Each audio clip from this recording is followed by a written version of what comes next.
Let's go! Tyler Buchner transfers to Alabama? Really? What the heck is going on in Tuscaloosa? Has Brian Kelly broken the brain of Nick Saban? Comment down below, because this is by far the most bizarre quarterback transfer of the offseason, with a quarterback who has never registered north of 65 QBR in any game that he has started. This is the answer at quarterback just because of one rough spring game performance from the guys you already have in the stable. So let me know what you guys think. Do you actually even believe Tyler Buchner is going to be the guy next year for Saban? Now, I watched a decent amount of Notre Dame football last year, and for good reason, right? Notre Dame and LSU were in the news because of all the mudslinging going on between Brian Kelly and Notre Dame fans, saying that he can't recruit and he is going to LSU where he's not really going to be that much better and there's not that much of a drop-off between jobs. And what is just so bizarre about this whole thing is Brian Kelly in his first year beats Nick Saban at LSU, the first time BK even came close to beating Saban at the new job. And now Saban is not only bringing over the offensive coordinator from Notre Dame, he's also bringing over the backup quarterback from Notre Dame to come be the guy. It is so strange, especially considering Tyler Buchner really wasn't all that good in any of his starts in South Bend. And you saw the first two completions. They were to Michael Mayer, a first-round NFL draft prospect. And it just doesn't make a whole lot of sense because Alabama's weapons aren't really all that great as of right now. I do think they will develop at least a few receivers this year, this time around. We'll see what the transfer is able to do. But, there's been so much discussion about Saban and if he still got it. And I'm not going to overreact to that, but I do feel that Nick could potentially be losing his fastball just a little bit. I know the losses that they had last year were very close, but they also had some very close wins. Alabama versus Texas being one of those. That was Bryce Young getting that W for them. And then, of course, the Texas A&M miracle. They didn't have Bryce Young, but still they were able to hold off on that final play. Man, it is been rough the last 12 years, especially for Alabama standards, and it's kind of crazy considering that their two best players are probably going 1 and 2 in the NFL draft. So, look, I've got to be honest, Ian. This is just so weird. This just doesn't seem like Nick Saban to say, hey, you know what we need? Let's go get the young OC and the inexperienced quarterback who couldn't beat Marshall to come in and save the day. Very, very, very bizarre, okay? And, as many of you know, Alabama's schedule next year is kind of tricky, right? So, we'll see. I think, though, there have been... let me put it this way. There's not been a year during the Saban tenure where people are lower than Alabama than normal. And I honestly believe this to be true about Alabama. I think this will be the first time in God knows how long that they will not get picked to win the West. And ironically, that has basically changed, I feel, over the past week. Now, that ball in the background was absolutely beautifully thrown, and it was caught miraculously. But at least Tyler Buchner has some big game experience going on the road and playing at Ohio State. So, he does have some starts under his belt, but so does JALEN MILROE. And I know a lot of people are still really high on Ty Simpson. Even though they are true freshmen, I didn't have that high of a grade on Eli Holstein or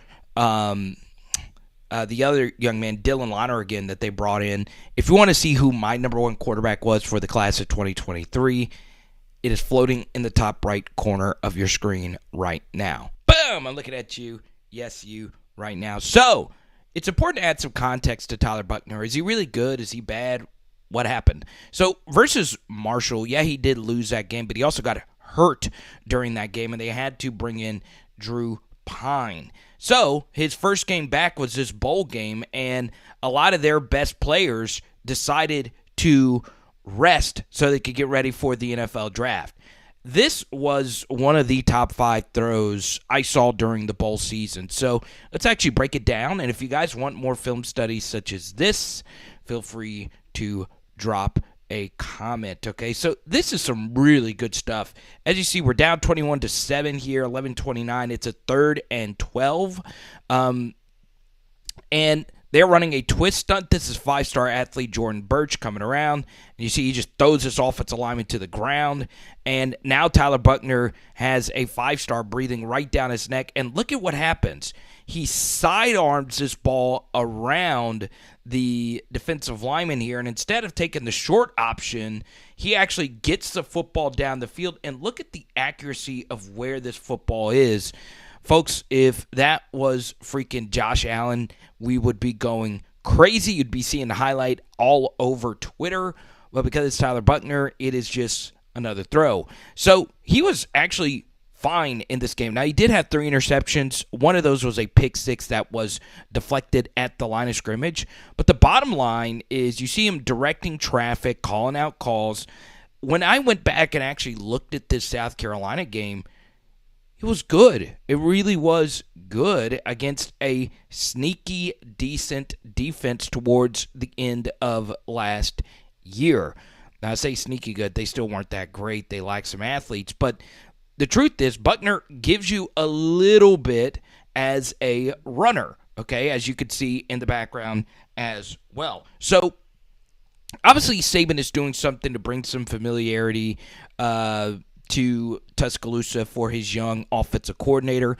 I totally get it. Obviously, Buchner knows how to run the offense, but is he truly the best option for this team over guys that give you maybe a little bit more upside? Obviously, JALEN MILROE as a passer isn't the most complete package there, but goodness gracious, as a runner, he is up there with the Jaden Daniels and Anthony Richardsons of the world.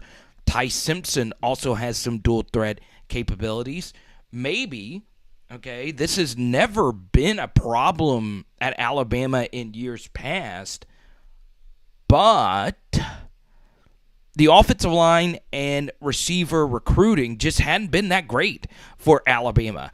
And honestly, you guys know it's always the dudes over the scheme that matters. And I'll say this over and over again. We just did a video on Bryce Young not too long ago. Bryce did more to lift the performance of Alabama than any quarterback has had to in the past. Most Alabama quarterbacks were surrounded by elite offensive line, elite wide receivers. I don't think you could put Bama's offensive line or wide receiver grouping in the top 4 or 5 in the SEC in arguably either of the last 2 seasons for Alabama, outside of course, Jameson Williams. But still, it is, especially last year, it was a mess. It was an absolute mess. So no matter who the quarterback is going to be, Alabama's going to need more from their supporting cast, okay? 17 Bond has got to be better. Ja'Cory Brooks has got to be better. And we've seen flashes from Ja'Cory in the past, but then again, you know, you got to at least get more out of the skill position guys to help out whoever the quarterback is going to be. So, once again, when I put on the South Carolina tape, when Buchner made his return, obviously no Michael Mayer, which hurts him. This game wasn't horrible. It wasn't great. Obviously, that elite sidearm throw was a thing to behold. But the simple truth is, man, I never thought we'd see Alabama look like this. So let me know what you guys think, okay? It is Power Hour SEC. Boom! Now, floating in your face in just a second, let's put the Nico film study. We got some other spring game film studies as well. I'll also post my Bryce Young film study for the NFL draft. If you are a Bama fan watching this, that'll be floating right up here, okay? And tonight we are doing some barbecue chicken. Let's go.